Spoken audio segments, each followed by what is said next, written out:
Welcome to a new episode of the Mediums, Messages, and More podcast. I'm Gene King. So happy and grateful that you've decided to listen in and join us here. On this episode, we're going to take a look at and discuss some primary factors in ensuring that you have uniformity in messaging and in branding. And it's an issue that I find keeps recurring when I talk to people who are either leading organizations, they're creating organizations, or I'm assisting those that are in an organization that is hitting the reset button and they're remodeling a lot of their communications and their branding and so on. And there's several things that keep popping up that I notice. So we're going to address those today. We're not going to do a deep dive into all of the things. We'll do that in a later episode. But these are primary items that a business or an organization should really be mindful of and manage as it relates to making sure that you have uniformity in your branding and in your messaging. And really the three things that we want to address as far as goals are concerned with this is that an organization has consistency, and that's consistency in its messaging and its branding. And that could be a lot of things. But for example, your your optical branding, your optics, your visual identity, right? Even as basic as what your logo is, making sure that it's consistent, your color schemes, things like that. And your messaging, that there's a clear message of the company, there's a clear voice of the company, talking points, and so on. And these things do get muddled over time, or at the onset of an organization that's being created. Sometimes it's overlooked. So we want to make sure that you have consistency in your branding and in your messaging, and that it's accurate. And that is another item that often gets overlooked, or it's an afterthought until it's too late. And now it's out there to both external and internal audiences. And now you have to tweak it because you realize there's multiple messaging, there's multiple brands, if you will, and you don't want that. And then finally, to make sure that as you're doing this and before you go out to your different audiences, internal and external, that you make sure that not only do you have consistency and accuracy, but it's centralized and it's standardized. Otherwise, you're going to keep revisiting these issues over and over again. So let's first take a look at consistency. What I mean by consistency is you can have in any organization of any size, even a small business, you can have, let's say, a dozen employees, or you can have three departments in a small business. And each business could have its own logo, its own branding, including color scheme, its own visual identity, and its own messaging and tone. And that really is not what you want for a lot of reasons. But to get down to the basics of it, an organization is really best served, obviously, maybe not so obviously because we're addressing it, when you have a consistency across the organization in your messaging, your vision, your goals, your branding, your talking points, and that there isn't this competing um, duality going on at an organization. I have um, assisted over the years. I have assisted in house as well as in my agency work, working for clients. I have come into situations where probably the most daunting was years ago when I was at an organization and there were basically a different logo for each department. And this is an institution that had been around for a very long time. It's still around, it's still operating. But when I got there, one of the things that I was charged with doing was to help rein in this Wild West approach where there's this there's this institution, and within the institution are multiple dozens of departments. And over the years, each department started to develop and literally had their own logo, their own letterhead, their own style. They actually even used different colors. And then each department had a leader, and that leader kind of went about business their own way. And so, one of the things that I will always remember is sitting in a committee meeting when we were first addressing all of this. And right away, there was this competition. And right away, there was this pushback that no one wanted to give up their department's logo, their department's identity. Now, on the identity side, I can understand and respect to a degree. It's not necessarily a bad thing for a department within an organization to have its own identity, in the sense of if it supports the overall message of the institution and it's aligned with the institution and it's not going rogue. Well, that wasn't the case here, though. And so, one of the first things that I had to do and assist um, the chief office was we literally had to put an end to multiple departmental branding. And a lot of folks didn't even see it like that at the time. They didn't even talk like that or think of in terms of each department was really doing its own marketing, its own branding. And it wasn't that they were encouraged to do that, but they were not discouraged. It was just kind of left up in the air, and it really hadn't been a focal point. Um, and it's important because when you let consistency, uh, really go on the decline and you don't pay attention to that, you're asking for trouble because inevitably, whether it's intentional or not, over time, there will be cases where a department or an individual will think that they're kind of separate from the institution and that they can do what they want, they can say what they want, and they can put out everything from public messaging to brand identity that could be completely polar opposite of the institution.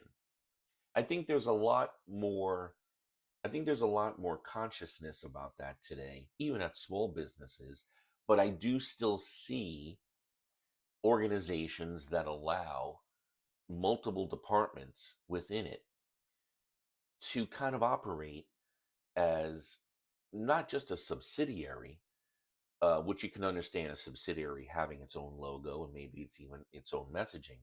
But I'm talking about organizations where we're not talking about subsidiaries, we're talking about departments. And everyone's under that one umbrella logo, but they're not using it.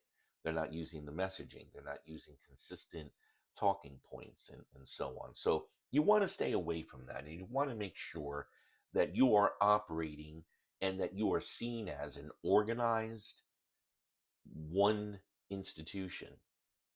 And what you can start with is a brand guide, and also making sure that everyone has the guidelines for what the logo is and what the color schemes are and how it is to be used.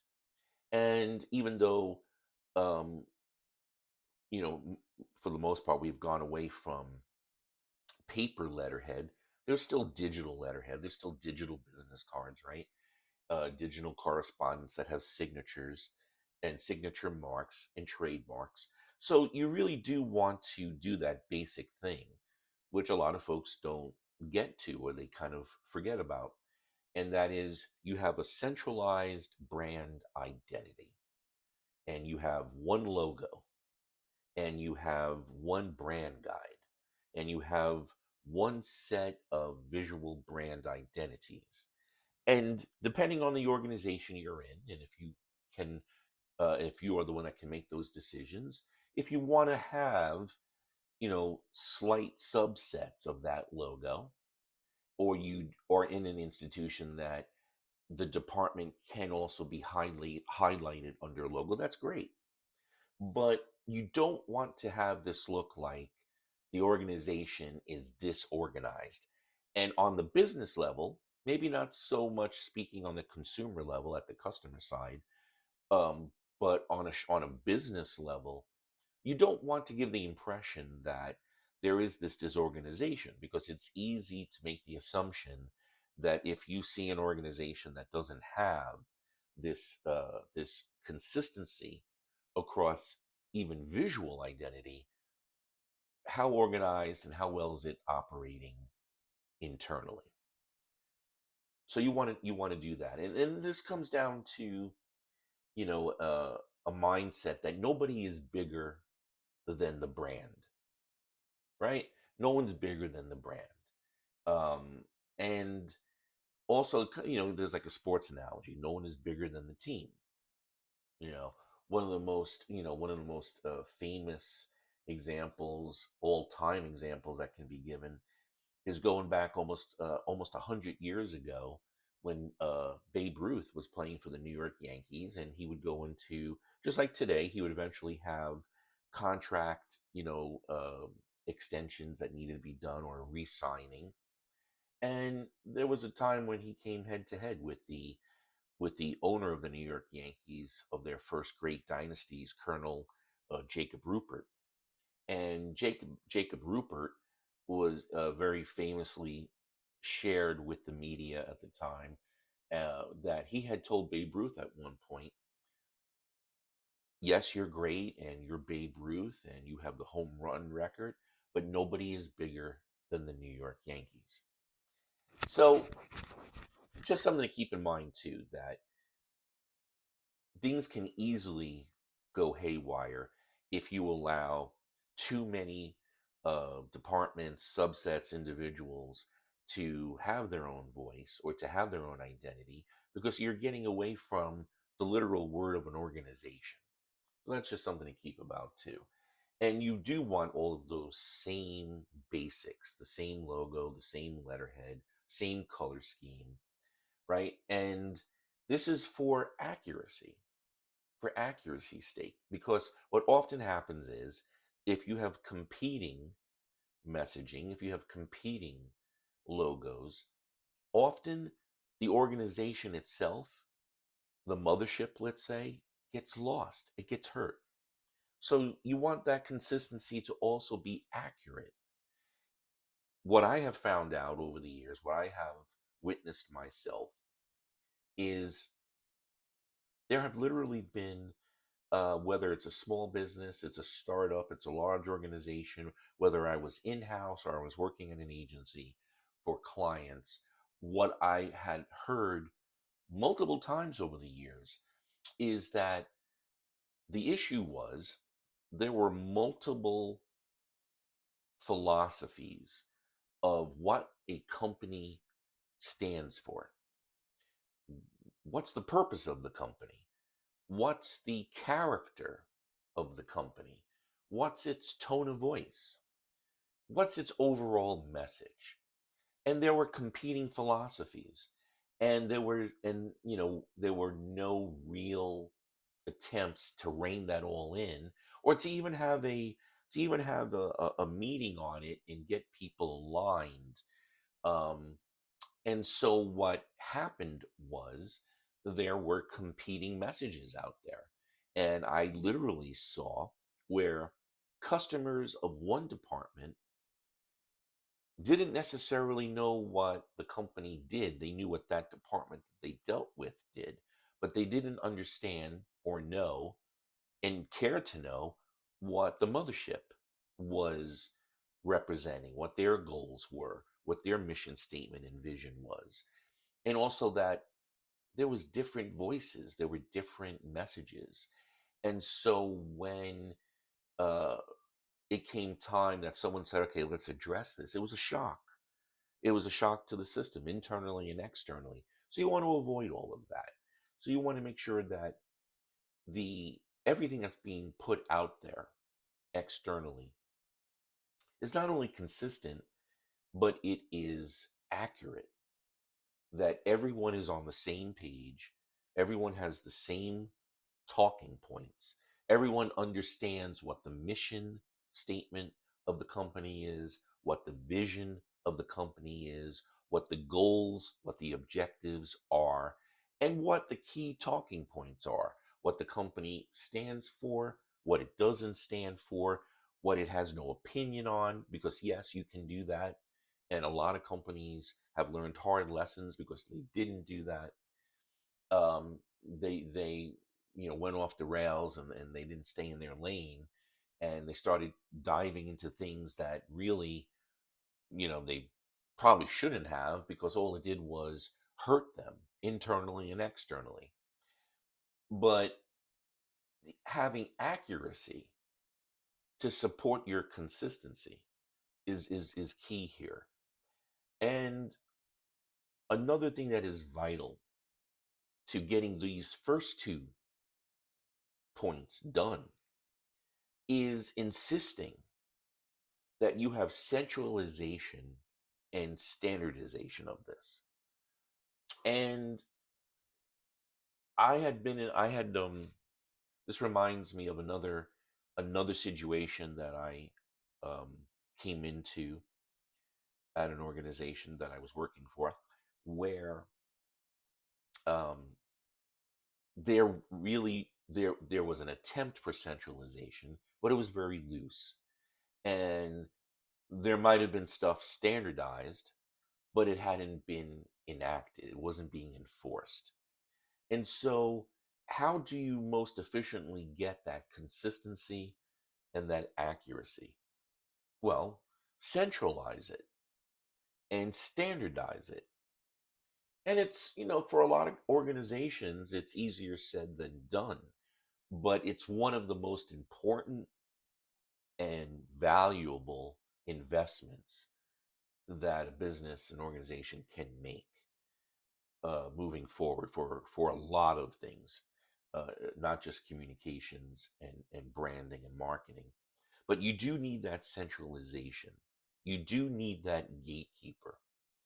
And if you have a gatekeeper that is being given the authority to enforce the standardization, you have addressed a major hurdle of making sure that this starts to take place at your business or your organization.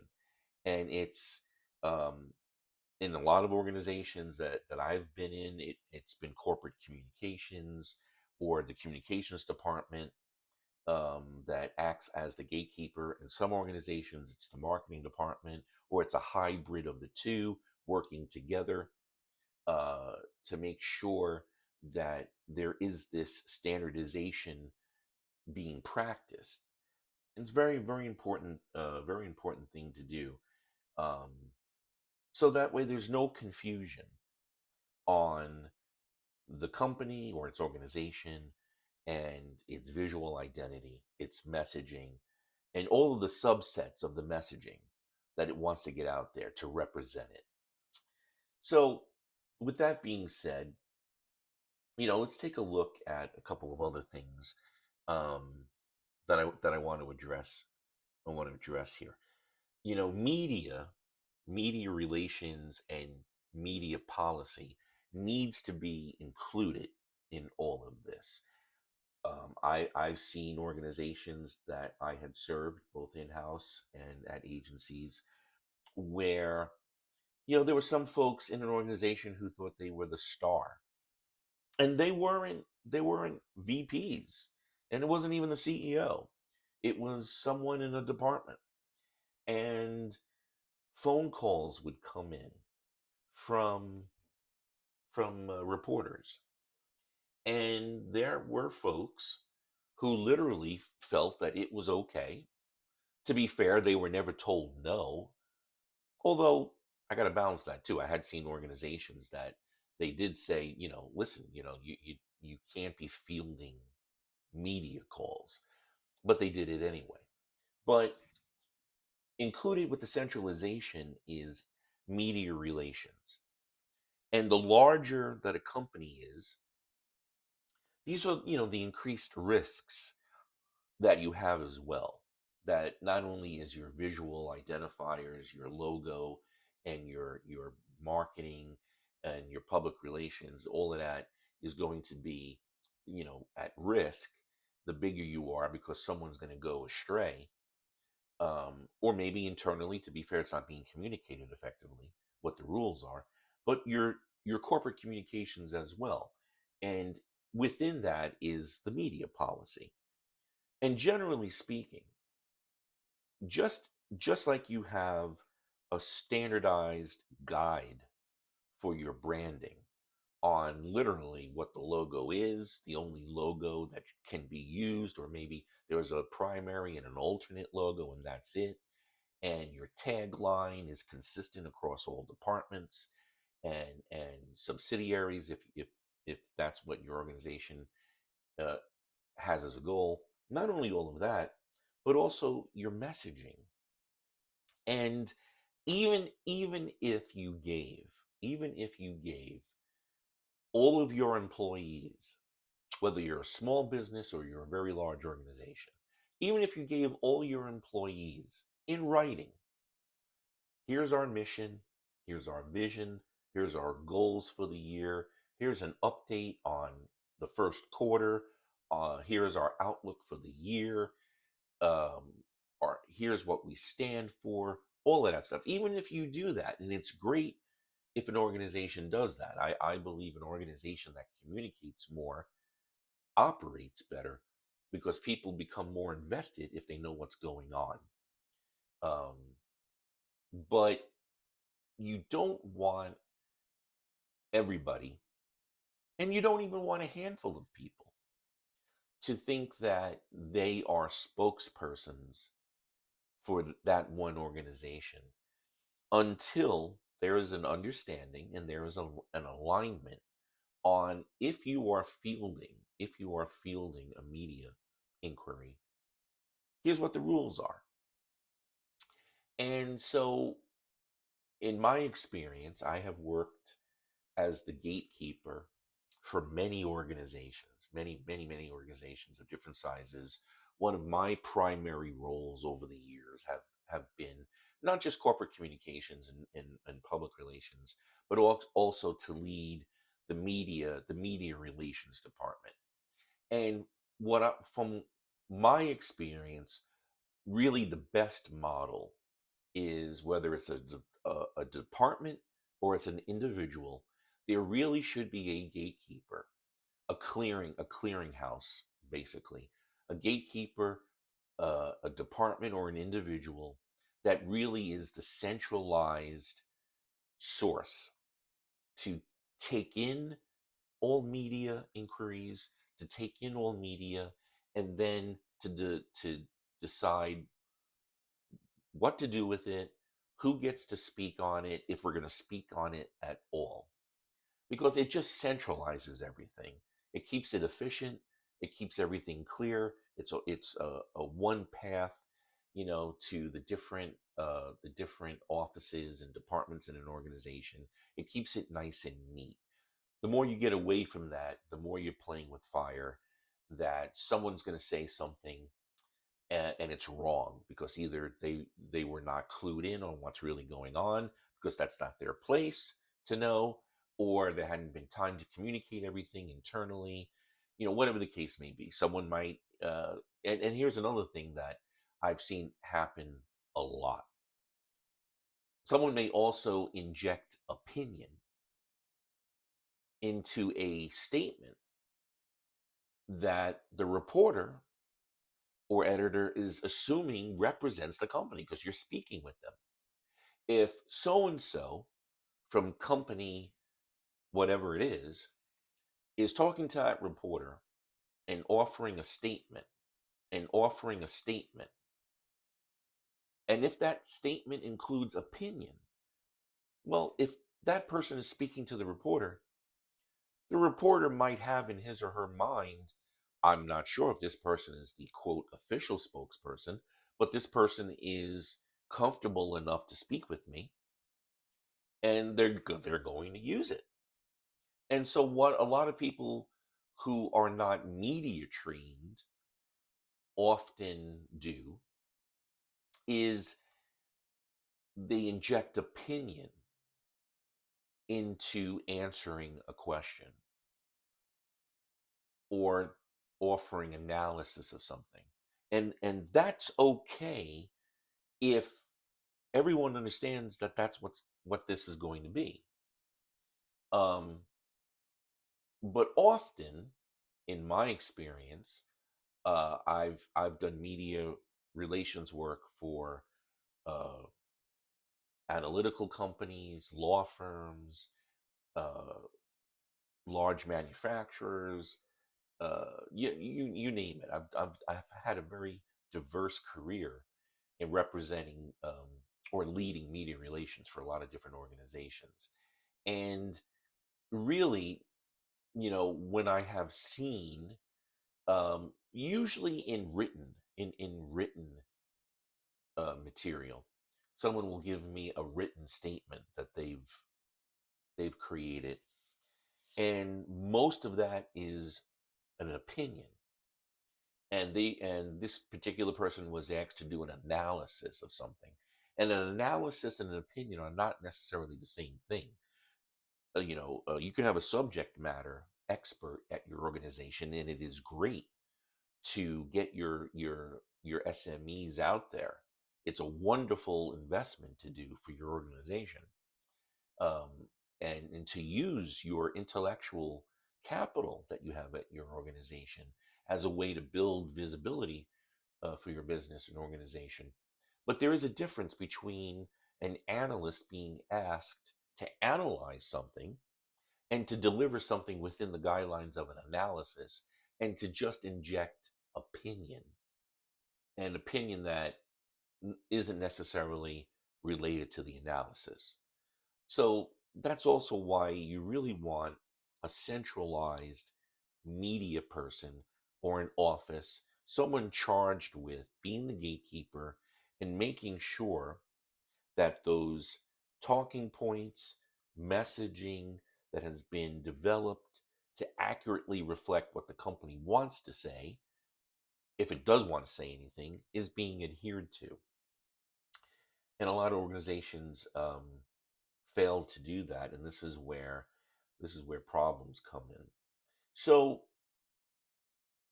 key messages. What are we talking about with key messages? Well, with key messages, you know, uh, depending on what the organization is doing, you certainly want to have a consistent message of we are company X, or we are company Y, or we are organization, Z, right? This is who we are. This is what we do. This is what we do, what our products, what our services, how they are employed, and why we think that they're the best. How do we help our customers? What services do we provide? Right? That's easy enough. That's pretty much, black and white, right? But then you get into the character of the company. And this is where there needs to be some thought and alignment, and then standardization and enforcement, because you can have a tone of voice. You can have where um, a character is set for the company, and if you go against that, it hurts the brand.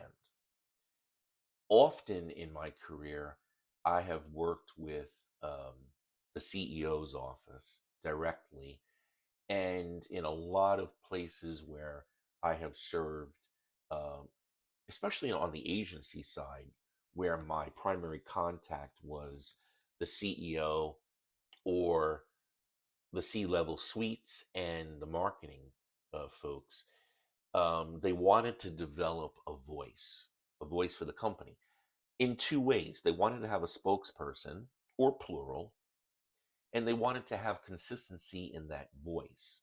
And so if you are um, a state of the art progressive organization that likes to think out of the box, and that's one of your selling points, and that's the character and the tone that you want to put out there, well, then you want that tone of voice. You want that messaging to reflect that.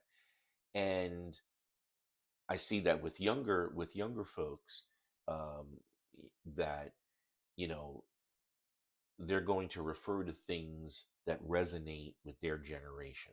They're going to talk in slang that may resonate with that generation because that's their target audience. There's nothing wrong with that. You might have some issues or you might be a little bit too limited if you are embracing, particular slang, particular uh, focal points in your messaging and in the character of your organization, if it doesn't resonate with all of your customers. And so, in that example, there's been situations I've seen where it was the opposite, where an organization is very large and they're really serving a wide swath of customers, and yet the tone of the voice of the company was, maybe a little too much on the fad side. Maybe it was either too old, it was too young. It was referring to things that have now been outdated, so they didn't look informed.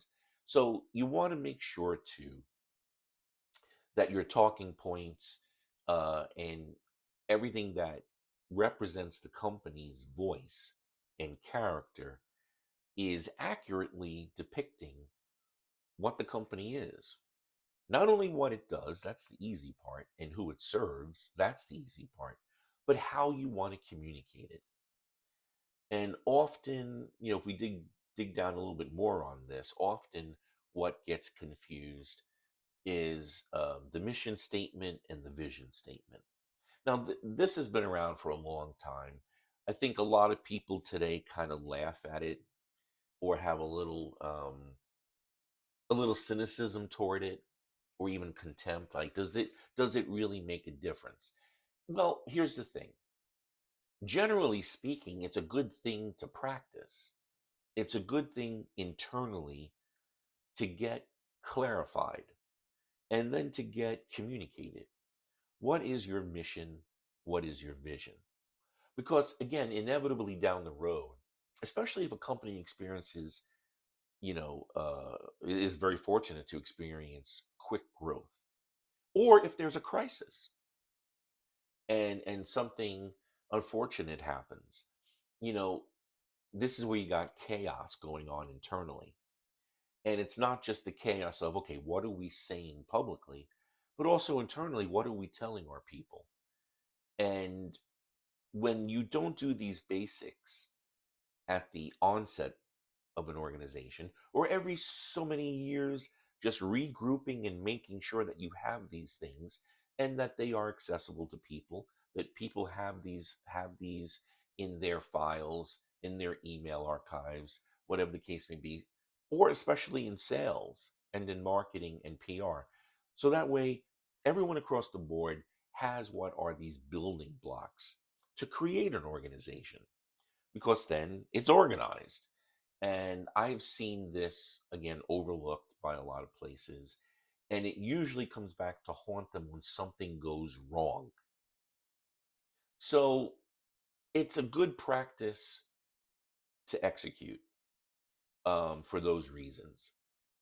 Is it going to make a difference in your sales? Is it going to make a difference in your marketing or in your media relations? Well, maybe because it wouldn't hurt to have an approach to have an informed customer.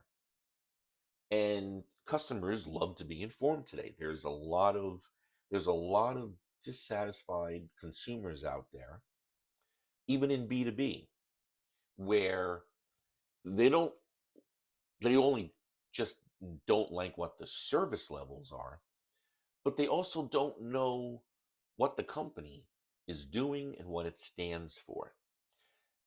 And I would also highlight that if you are an organization such as a nonprofit or uh, a government contractor or an organization, a large business, um, and I can think of several right off the top of my head right now, several large Fortune 100, Fortune 500 companies that are very aggressive in saying that, they are embracing, social causes, right?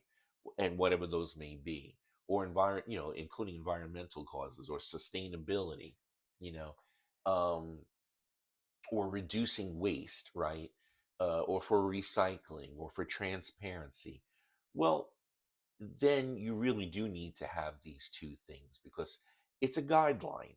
It's just kind of think of it as everything that we're talking about today is paving the road. You have this unpaved, rocky road, and by doing all of these things that I'm talking about today, you're paving it. You're making it smoother so there's an easy road, an easy path to walk on. Um, so, what is a mission statement? Well, I'm not going to dive too deep because we can do an entire episode on mission and vision statements. But just to keep it simple, what is a mission statement? Well, a mission statement, generally speaking, is going to describe what is the organization's business. Um, what does it do, right? And what's its purpose and their objectives? What's the mission of the business? Well, so as a company, we manufacture this and we manufacture it in such a way that it is cost efficient so we can pass on the savings to consumers who traditionally have not had access to this product, right? So a mission statement, um, generally speaking, gets down to the building blocks of what does your organization do? Is it a service provider? Is it a consulting firm? Is it a manufacturer? And what are the objectives of what your company is producing or offering? And how will you achieve it? So if you are a manufacturer of a technology and you have created processes to make them more efficiently and less costly, then you can offer those products to people, to consumers, to groups, communities that traditionally haven't been able to afford it.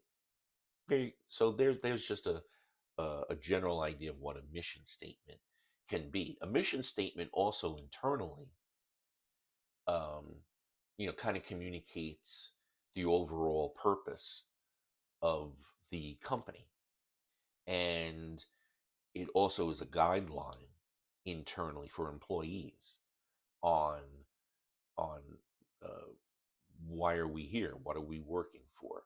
What's our ultimate goal? Well, the goal is to expand on that. Then becomes your vision statement. And the vision statement, again, just generally speaking, overall is kind of offering where does the organization want to go, right? Who does it want to be? So think in terms of startups, right? Entrepreneurial startups or small businesses that are starting to grow. And the vision could be that they want to continue to make the best products that are the most accessible in their space. But it wants to also expand its market so it can expand accessibility, right? Um, and they want to stay as a nimble organization. They don't want to get bureaucratic, right? And they want to then take that blueprint for that first product or service that they're offering and then replicate it. That's a vision statement, externally and internally. Basically providing a look or an insight into what the company hopes to achieve. And overall, that's roughly what the vision statement I'm going to say is. Again, we can do a different episode, really, with more examples and diving deep into that. But if you have your mission and you have your vision statements, those are real, you know, two good guideposts for everybody at the company, as well as you're communicating to the public and all the different segments of the public what your organization's mission statement is and what its vision statement is. And it's kind of reassuring, especially internally, to have a vision statement. You're working, I know a lot of people who they work for organizations and they couldn't tell you what the vision statement is. And then because it hasn't been offered, and then when they find out that they're working for a company that wants to, let's say, help actively take a part in cleaning up the environment by reducing recycled waste, and their vision is to be a leader in that space where they will be the leader in reducing waste, right? Well, a nice vision to be a part of.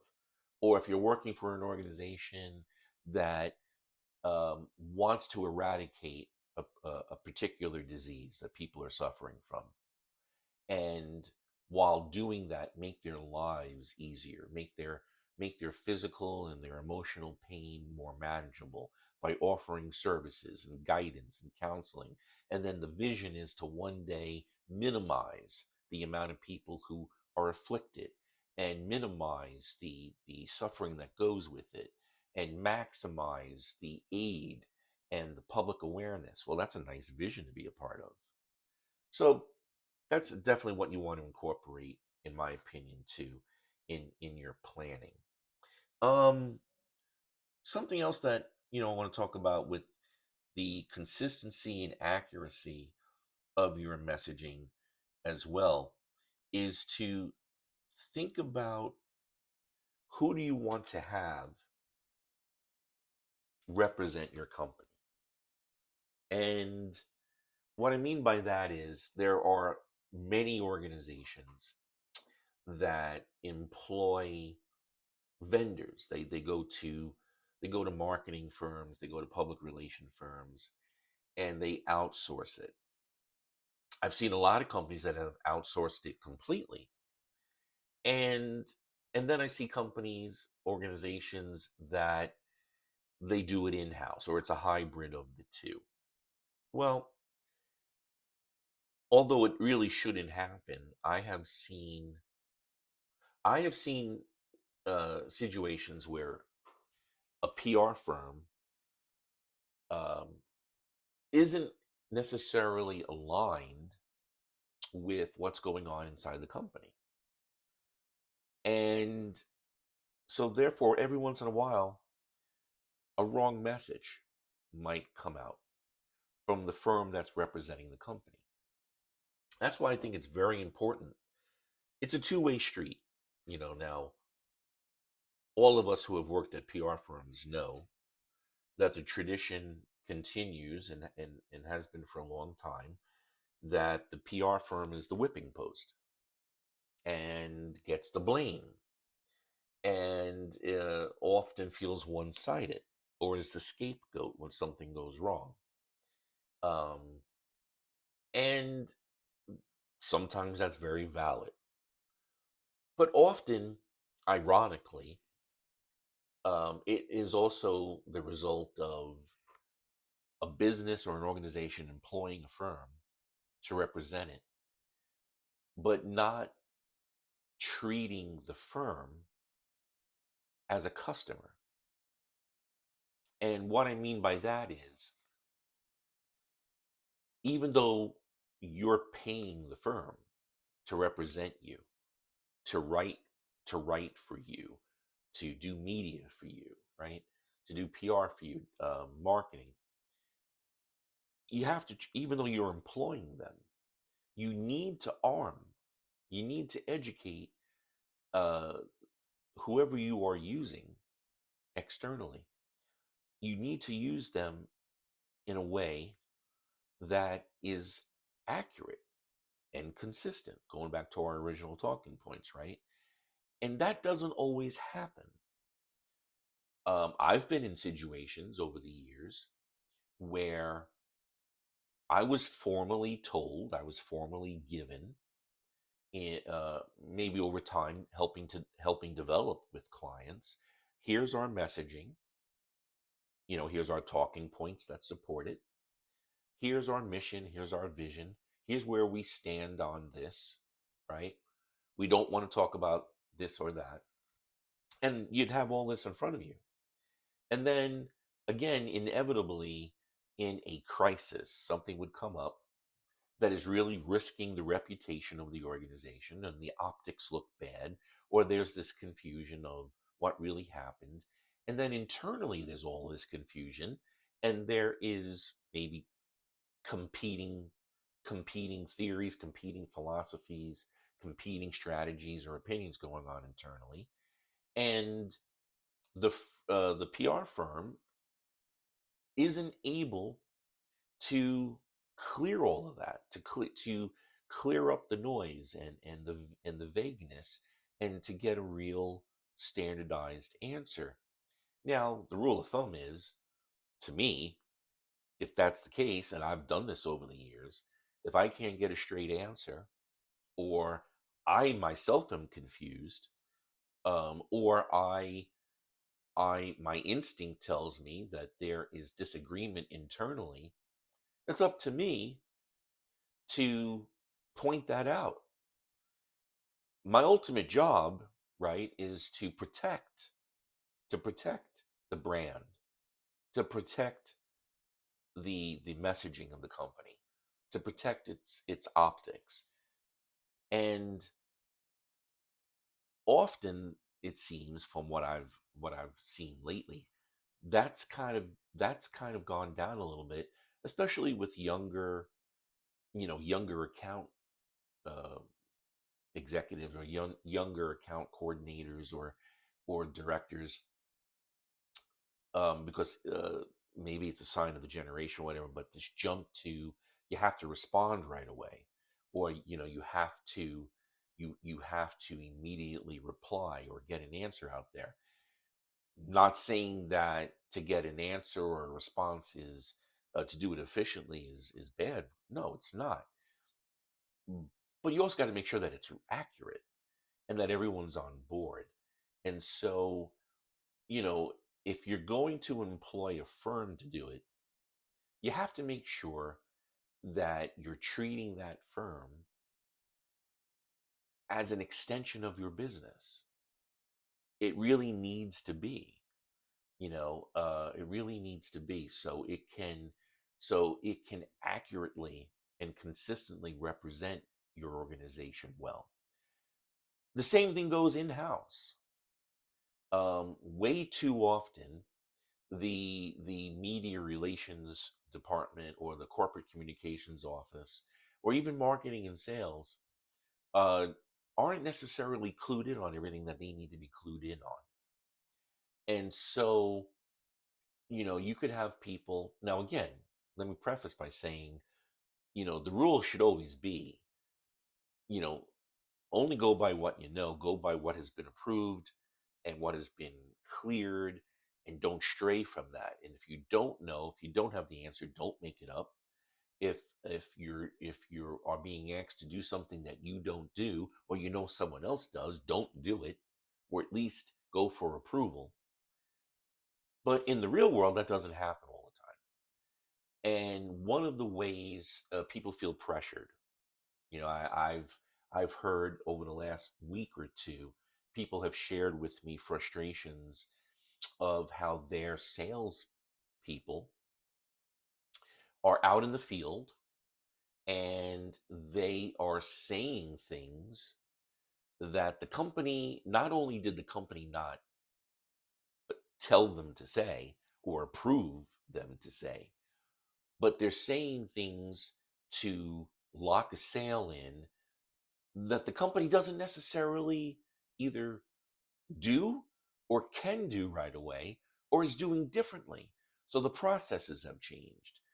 And, that's a slippery slope, isn't it? And I know over the years in my career that there is always this eternal struggle with sales and marketing and public relations and communications because each one has different pressures, but they're all in the same boat. They are literally working in the same boat. They're in the same organization, trying to achieve the same goals ultimately for the company or organization they're working for, but they're doing it differently. Different channels, different practices, different audiences and targets and methods, but they're all in the same boat. And yet, you do have these instances, and I've heard about it recently, especially in sales, where salespeople don't necessarily have the vision statements. They don't have the mission statements. They don't know that there is a media policy or that there's talking points or that the CEO has an opinion that he or she wants public or the company has an official policy that they're not talking about a particular thing. So that gets down to also making sure that you have centralization, standardization, and everyone in the organization or representing it is a part of it, is an active part of it. That goes a long way to either avoiding crisis and creating it, or being able to navigate it and address it and succeed over it um, when it happens. So that's just, I think I'm going to wrap up there for this episode. I just wanted to touch on several things that have been recurring in meetings I've been having recently, or I've been at dinners and I've heard people sharing with me about what's going on in their organizations and the frustrations that come with it. And really, if you follow these rules, that really avoids a lot of this. And the better the communication, the more the more concise and accurate the communication internally uh, is disseminated, shared, aligned, you avoid these inevitable external challenges that come the way. So we're going to wrap that up for now. I hope you've enjoyed this episode of Mediums, Messages, and More. I have a long list of topics to address from people who have been listening in and people who listen to the podcast. And also, I have dinners with or talked to on the phone with who have shared things they'd like to hear and my opinions on. So I will certainly address those two as we move on. But that's it for now. Please go to our archive at genekinglive.com for the podcast. There's the podcast player that is embedded in genekinglive.com where you can see all the previous episodes. And also you can check out our Substack newsletter that is also available on the website, and our YouTube channel. There's a bunch of content in there to read and listen to, and I hope you enjoy all of that. So until our next episode, I hope everyone is well, stay well, be well, and wishing you all a bunch of success and everything good.